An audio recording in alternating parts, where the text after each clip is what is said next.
Who's the best space dog? Oh, где моя хорошая, хорошенькая моя, ты просто космическая. Hey, who's the best hairy cosmonaut? It is indeed a lovely sunset, and it reminds me of the skies of Peru. I didn't? I never told you about the wonderful Sky City? Well, it was an extraordinary place, but one filled with dangers. Well, it might have been simple for you to cross it, but you were in a space capsule. I had to rely on my own 2 feet, my noshki. Feet which, I might add, had just crossed the interior, beaten the villain Toll, and helped inspire the Myank to a workers' revolution. Oh, that's all very easy for you to say, but your idea of civilized behavior is licking your own bottom in public. No. My adventures above the clouds were filled with untold dangers, death-defying escapes, and some really quite extraordinarily large Bielorybitsa. And it happened like this.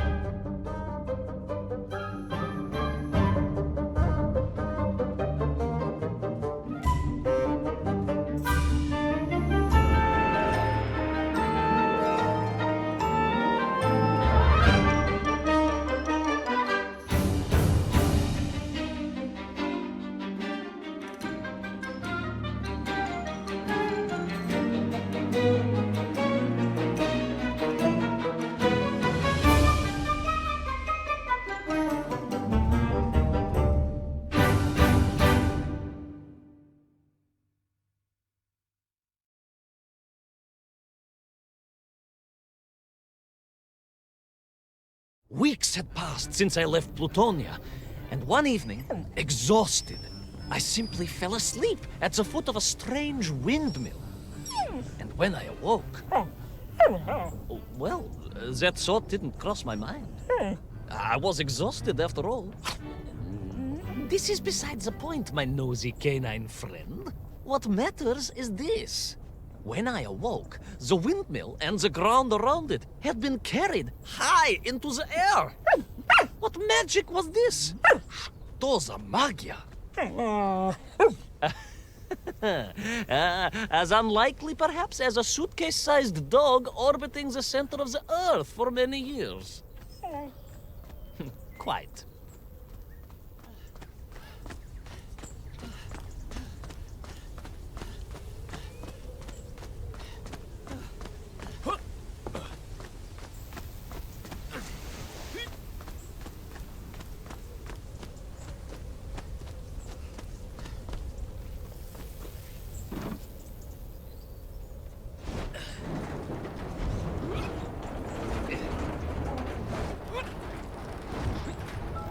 Quick as a flash, Kakmonia, my training leapt into play, and I began to paddle the strange contraption through the clouds in search of answers.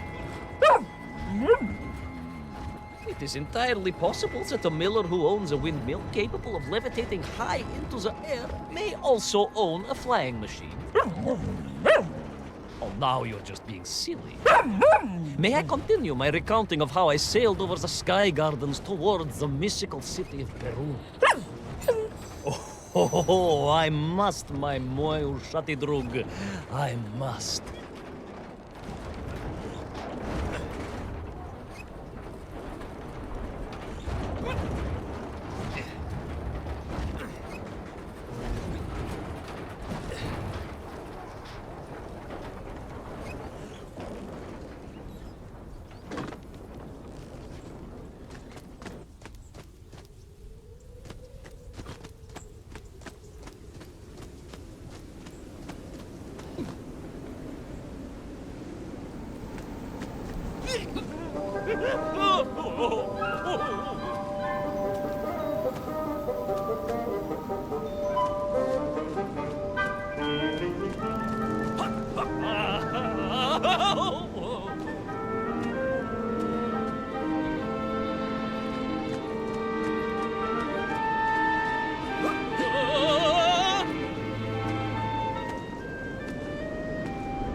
What powerful emanations! What mighty gusts!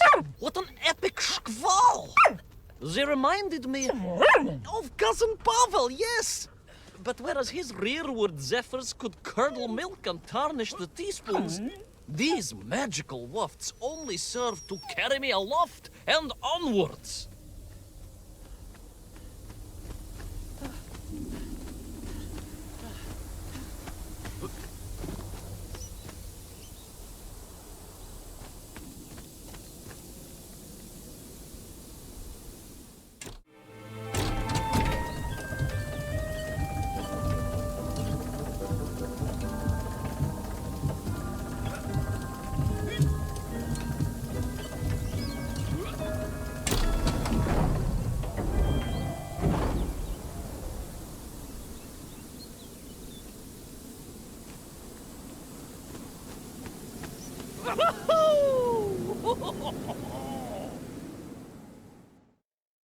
But something was afoot in the gardens of Perun. This horrid muck staining the surfaces and making my nose curl. Yes, it was positively Pavelian in scent. But it did not belong here. I think I once told you of Auntie Masha's passionate encounter in a cable car with the manganese entrepreneur from Chatura. Now, Auntie Masha told me that there was a disagreeable stain and smell all around those factories and smelting works. Our industry is not without its dangers. Could it be that the once bucolic gardens of Perun were being corrupted by unchecked pollution? After all, science is a double-edged sword, my bristly confidant. Consider Zemikov. Of course. I apologize. Прошу прощения. Two-headed dogs is perhaps a rather insensitive analogy, but not without justification in this instance. I have seen the blemished lands around Norilsk, but I could not believe that I would find such pollution here. But this was nothing to the true horror of what was shortly to unfold.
That terrible, straszная machina, spewing its poison into the air, had created a monstrous thing. A being. A malignant spoiler of the noble and pure. And it had taken on the form of its prey. Well, of course. No, конечно, I was the prey. The citizens of Perun had clearly long since fled the evilly sentient smog, but I inadvertently wandered into its lair. Oh, I know. Misfortune seemed to dog... Oh, sorry, I do apologize. To follow my every footstep.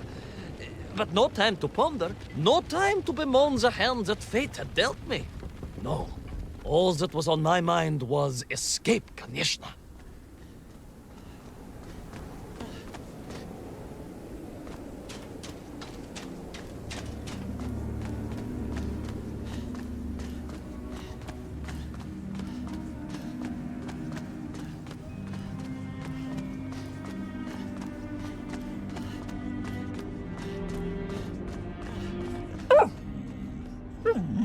Yes, it was most interesting. The windmill seemed to be from an earlier age. Perhaps this was a devastating warning of the destructive power of unfettered industrialization. I most certainly had not forgotten about the windmills. I did not get carried away. You are missing the point. Perhaps because you are only a small dog. Oh, a brilliant, brave, spacefaring dog, of course, but a small Savashka nonetheless. If you perhaps listened more and interrupted less, I am just getting to the explanation of the windmills.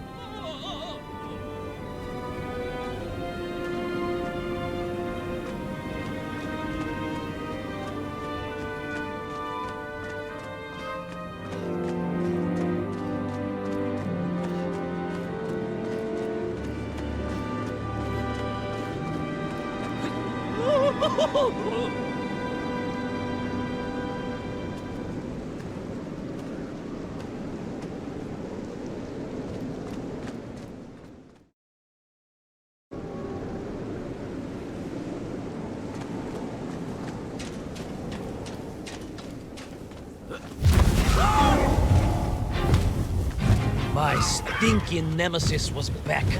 But more interesting was the change in the city. The windmills were fading out, clearly obsoleted, mothballed, relics.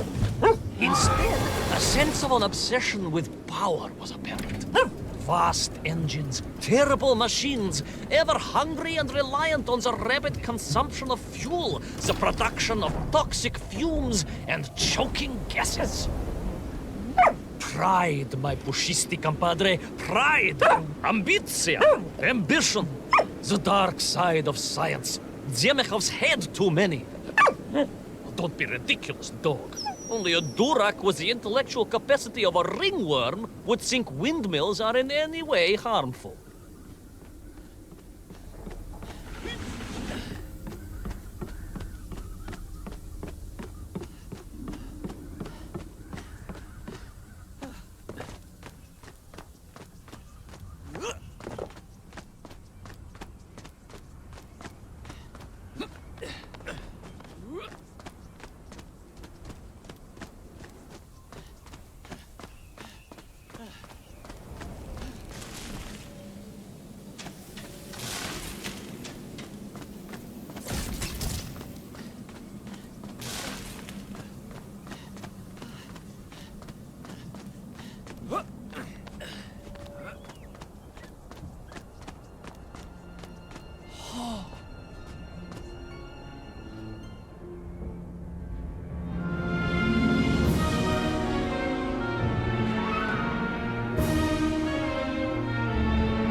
Of course, you never had much of a chance to travel. Sarcasm doesn't suit you. You don't have the tail for it. You do, at least, have a tail. Mind you, family gossip maintained that so did Uncle Rabliem. Although it was apparently little more than a stub, and a source of considerable discomfort and social anxiety for him. The question of whether or not Uncle Rablem wagged his stub is very much off topic. What I am trying to say is that your upbringing on the streets of Moscow meant you never saw the blackened fields of Magnitogorsk. The sacrifices made by the valiant citizens of that industrial heartland, as they drowned in their own blight, even as they powered the state forwards. I was reminded of Magnitogorsk as I wandered through those fields of pipes and foundries. And I wept for the loss of innocence that so often goes hand in hand with progress.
Indeed! I just evaded the slimy, oily grasp of that man-made Vadzinoi, his petroleum stink clogging my nostrils and making my head thump. And I felt a great stirring within me. Yes, much like, I assume, Cousin Pavel. May he never get loose again. But no, quite different. This was no volcanic upbubbling of gastric malintent. No, it was the roaring fires of justice once more ignited within me. I felt a swell of patriotic fervor and knew the hand of destiny had fallen on me once more. Yes, what a hand it was! I could not see this great wonder sink into an abyss of poison and bile.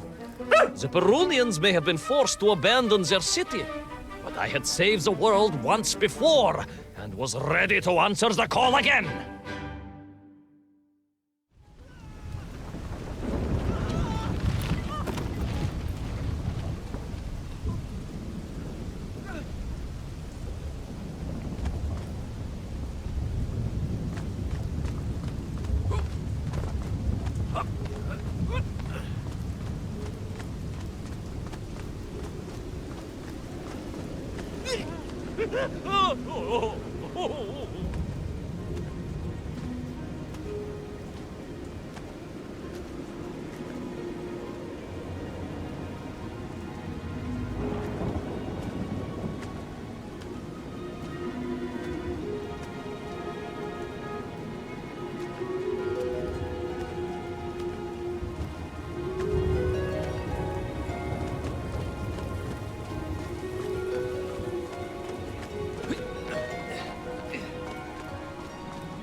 What strange metal Bielorybitsa, clearly designed to swim through the air.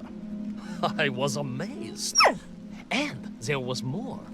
Beneath the fins, I spotted the apertures of hoses and was reminded of the time Auntie Agrafina devised a contraption to water all of her copious algae beds simultaneously with one flush of the toilet by a system of pipes and valves that ran throughout her house. Можно так сказать, in a manner of speaking, yes. Her algae were most irrigated, although her neighbor Victor was washing his trousers in the sink at the time and was bruised quite severely about the face and body. But these were no ordinary flying metal fish. They were designed to expel air, fresh air, and push back the polluted clouds.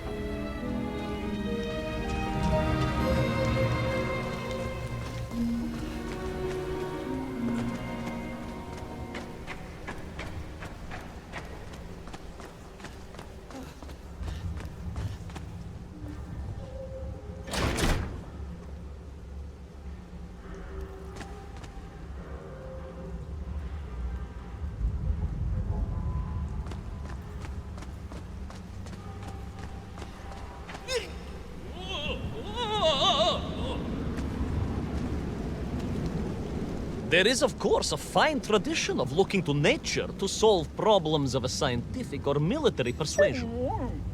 Yes, as you well know. My nephew, Sergei...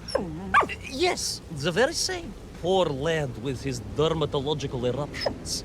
Well, Sergei was stationed recently at Kazachya Bucht, where dolphins... dolphins were being trained as brilliant aquatic agents of socialism. Why not then be inspired by marine life?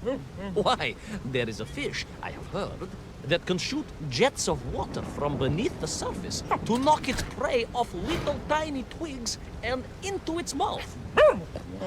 If you were to tell the average mushroom sheriff that a dog would orbit the Earth, I suspect you would receive a similarly sneering response. No, that is because you are a small, hairy hound of uncertain parentage. I, on the other hand, am a cosmonaut, the product of many months of training, and I realized the answer to pollution was here all along. The Peronians, tragically, had simply never had time to finish their fleet. If only I could find a working flying fish. If only. If only. Yes, if only.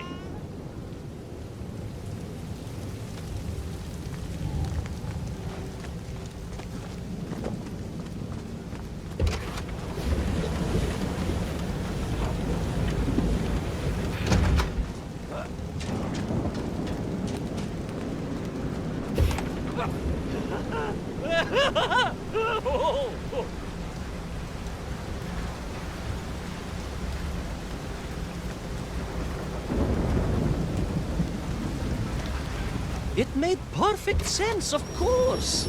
The poisonous Duchata that engulfed Barun was like a nasty cold. And you know what to do with a cold to rid yourself of it. You may not get colds, but nor can you operate pea-shelling machinery. So, don't get ideas above your station. We humans, on the other hand, may produce up to 16 million perfectly unshelled peas in an average shift. But we are martyrs to our sinuses. But to clear them, aha! These are remedies we Russians have been perfecting over the long centuries of harsh winters. Onions. A quick snifter of onion oil will clear your head faster than a Pragviev can clear a hypothetical minefield. Yes, if I could find a functional fish, I would become that onion.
Yes, the working fish, the ribka.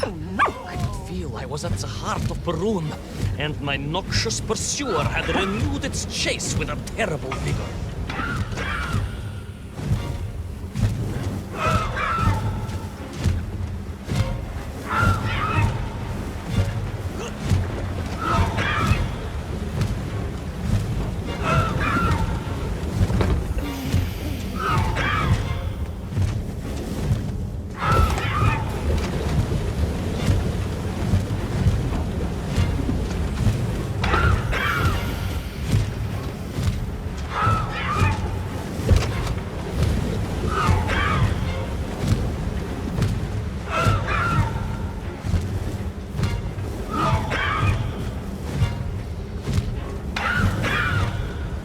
Far now.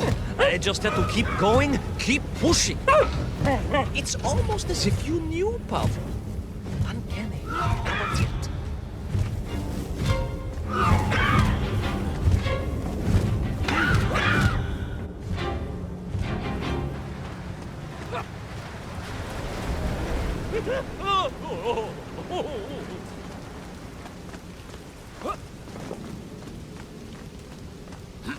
There she was, a beautiful sight, her scales shimmering in the sunlight, her fins poised for action, her onion cannons primed for a great aerial conflict unseen in the annals of human endeavor. And you are just jealous it was a bigger flying machine than yours. No, Pilius Pal, it was time for science to fight back. Yes, my hairy compatriot, Paechale! Onwards to victory!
was a miracle.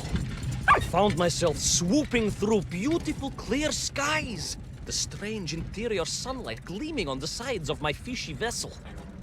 I heard birds clear their little throats and begin their wondrous gvalt, the wind gently humming on the fins. And then, all of a sudden, under it all, well, you see, in my hurry, it didn't even occur to me to check how much fuel was carried in the strange craft.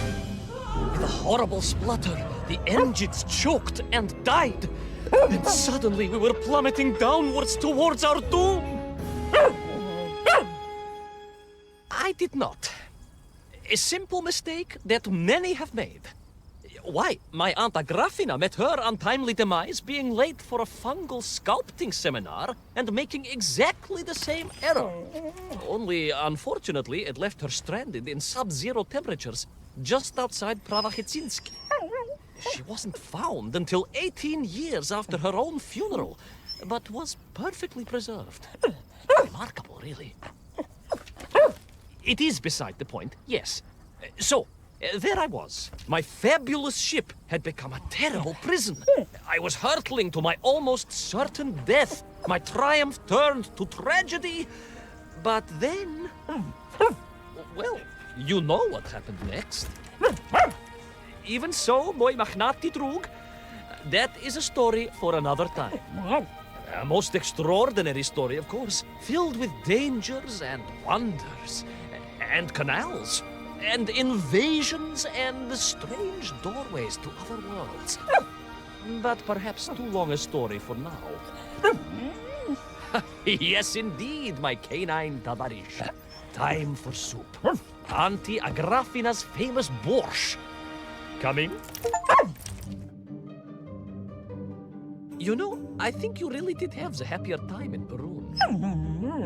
The benefits of being a suitcase-sized dog in a little space machine, perhaps. Yes, the correct term is indeed capsule, as I told the general once. Why, a letter just the other week? He's thinking of retiring, he says. Yes, and moving to Bashkiria to nurture bees. Bees? It surprised me, too.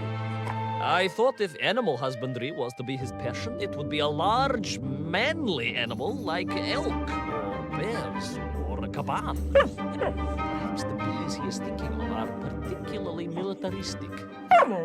Or stingy, yes. Did you want bread with your soup? In which case, there's half a tin of old beef you could also finish. Somewhat gray, but I'm sure it won't taste awful. Yes, my four-legged associate. Now, did I ever tell you the story of when Uncle Rablien got his stub ensnared in the seat of a wicker chair in the finest fish restaurant in the whole of Taliatsia?